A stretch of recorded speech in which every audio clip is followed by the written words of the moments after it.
Hello and welcome to the Wargamer, and you're joining me for another painting tutorial. This time I'll be showing you how to paint the Stormtroopers from the Imperial Assault board game. And I'll be using the Army Painter range of paints to do so.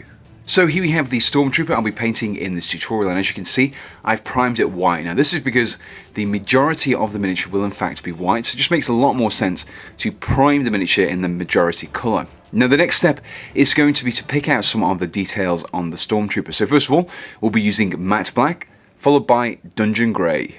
For this step I would recommend using quite a thin brush. I'm using the Army Painter's character brush for this step. It's got a nice thin tip and will really help me in getting into these areas. So what you can see here, I'm just going to pick out some of these details on the miniature with the matte black, and I've mixed in some water as well with the matte black. This makes it a lot easier to control the flow of from the brush to the actual miniature itself.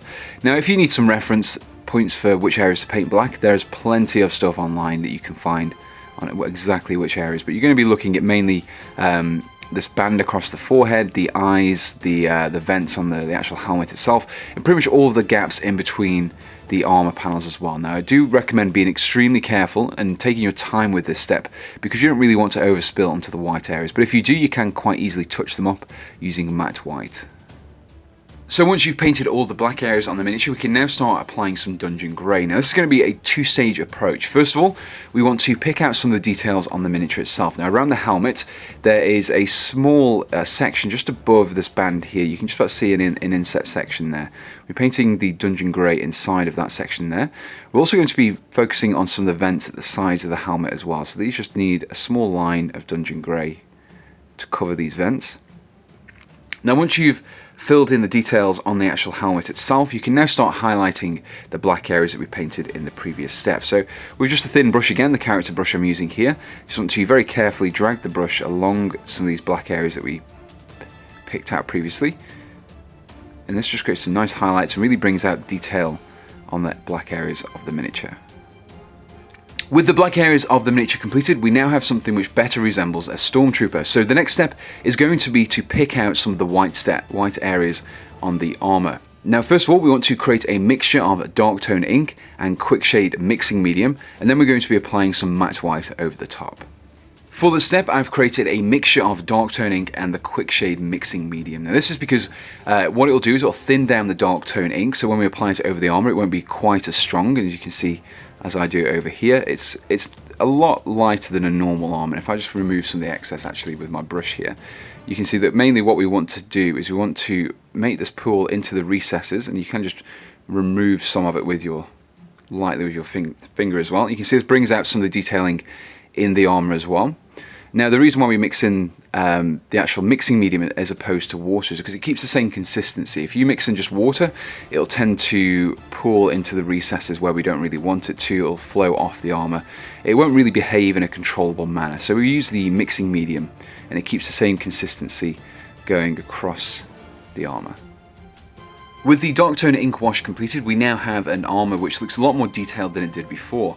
Now at the moment the armor is probably looking a little bit too dark from what we want, so I'm going to be using the matte white just to pick out some of these details again. So you want to leave the darker sections visible in the recesses, but you want to use the matte white over these flat armor panels and these details here. And this just enhance the whiteness of the armor while still maintaining the detail that we achieved in the previous step. So make sure you avoid painting into the recesses and just paint on the actual panels themselves. Following the application of the matte white, you can see we have a much whiter armor, but we still have the detail that we achieved from the wash.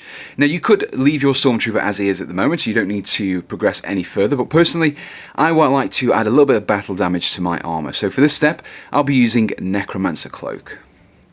For this step, instead of using a brush, I'm instead going to be using a small section of sponge, and I've dipped it into the Necromancer Cloak and then removed most of the excess off on a piece of paper. And you can see if I just apply it to the base here, it's like a very speckled effect along the base. Now we want to apply this to the armor, pretty much anywhere you would imagine that damage would occur. So it's going to mainly be on areas such as the helmet here.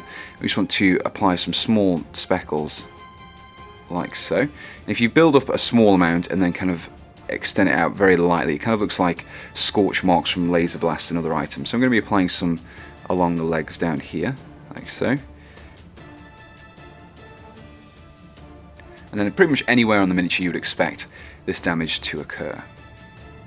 The next step is also an optional one, and this time I'll be adding some dirt and grime to the armor. For this, I'll be using leather brown, followed by a wash of soft tone ink.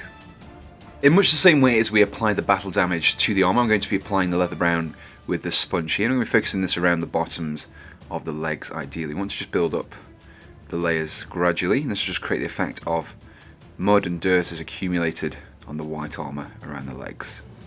With the leather brown completed, I'm now applying the soft tone ink across the miniature. Now I'm focusing this mainly into some of the recesses, but I'll also be applying it across some of the panels as well, just to emphasize the dirt and grime build-up on the armor. So you can see here, I'm using just a small brush to get it targeted, and then mixing in some of the quick shade mixing medium as well will also help to thin this particular wash down and make it easier to apply. And here we have the completed Stormtrooper. Now whilst I've just focused on the lowly Stormtrooper in this tutorial, you could apply the exact same paints and techniques to other similar miniatures, such as the E-Web Engineer. Now if you enjoyed this tutorial and would like to see me tackle more Imperial Assault miniatures, please do let me know in the comments below, along with which miniatures you'd like to see me tackle.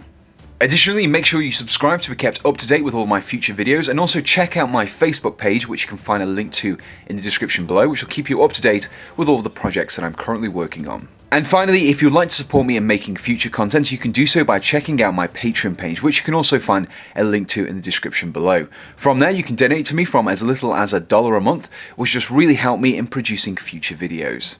So until next time, thanks for watching, and goodbye.